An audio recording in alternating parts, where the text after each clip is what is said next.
Duke men's basketball guard Jeremy Roach has committed to Baylor. And I know he did enter the NBA draft, but he also said he was going to enter a transfer portal. And when you look at the draft boards, he's not projected to be a first round pick and possibly not drafted, period. If he was drafted, he'd probably be later. And I would have to think he's going to come back. And more people have been saying he's likely to come back for another year of college. And he's a 4-year player. He was at Duke for 4 years. And I'm going to go over his stats this past year. He's a 6'2", 180-pound guard. And 35 games played in 33 minutes, 33 starts at that, in almost 33 minutes per game, as in 32.7.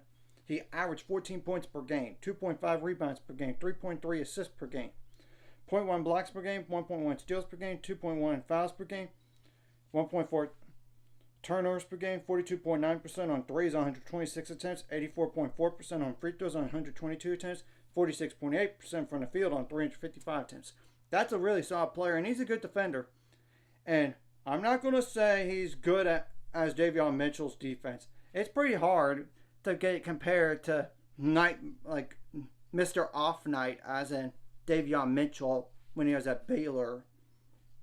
But I'm not also going to say he's better than James Akinjo.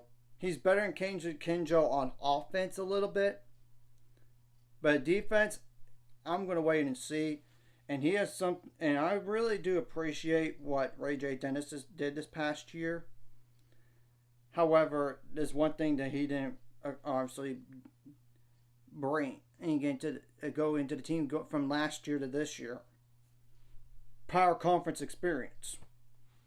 Jeremy Roach has that in the power conference for 4 years. In fact, he even started 108 games out of 130 played. So he's very experienced, as you could tell.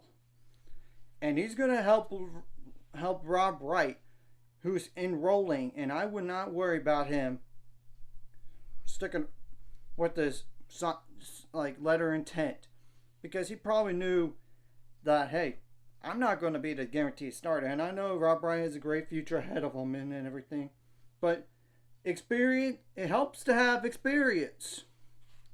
And there was no way that James Nunn anyway was going to be the starting point guard. He didn't prove enough to be the guy at point. Now, I do think Jeremy Roach could be the point guard, though he could play off the ball too. But you get the whole point. I mean, I think he's an immediate starter. And I know Langston Love is back, and he's probably going to be more like the sixth man. And I would worry about Mir a little, potentially, because his minutes. It's not mentioning VJ Edgecombe coming into the program. Really, he's a good player. I mean, a fantastic athlete. But besides that, he's even better off the court, because he's going to donate his NIL money to the Bahamas, where he was at in middle school prior to transferring over to the United States for high school years. So I'm just saying that, and obviously Caleb Leonard is in a transfer portal, as we all know, but that was to be expected. He was not going to get a lot of minutes next year, and got Jason Mazama, and assuming Noya Boyed too, the JUCO big guy, and Josh Uchewuna. This is also pending transfer portal too. And I know Jalen Bridges does have that extra year of eligibility. However, I got a feeling he's going to stick in the draft, even if he's like second round pick.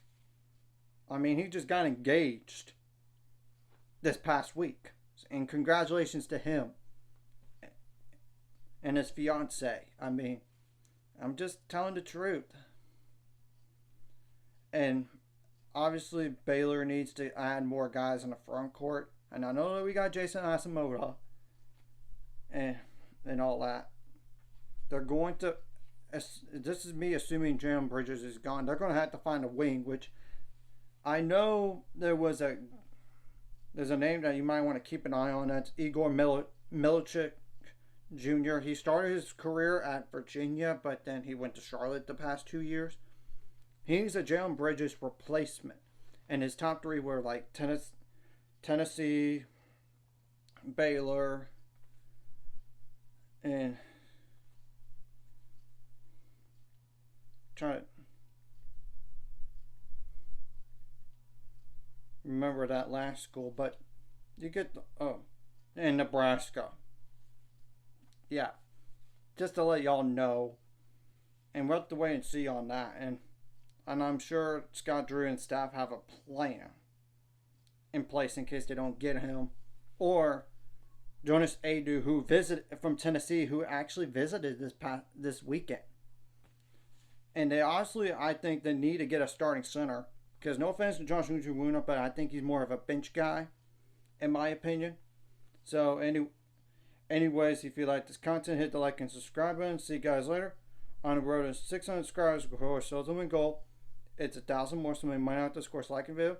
Comment video really helps YouTube algorithm so more people can see it. Sharing the video does help as well, so more people can watch. And if you're watching and not subscribed, hit subscribe buttons, ring the notification bell as well. And obviously, we need to know what happens to the coaching staff. And we're going to know some more stuff, hopefully, on the Baylor men's basketball side of things, on Jalen Bridges, where he declares or not, which he's not made a statement out yet. But I would think he's going to declare for the draft soon. And you know that deadline's coming up. And stay in the draft, too. And I know they're going to have to revamp that front court because of all the losses there, as we all know. And he's missed the NBA draft, but he's going to be a top 20 pick, potentially lottery, for sure, first round. And James, of course, Jacoby Walter is going to be a lottery pick, if not first round. But you get the whole point. They're going to be just that fine. They're going to be just fine at guard next year. So we're going to wait and see what happens. This is also pending transfer portal too. Additions and potential subtractions, because you never know these days with the transfer portal.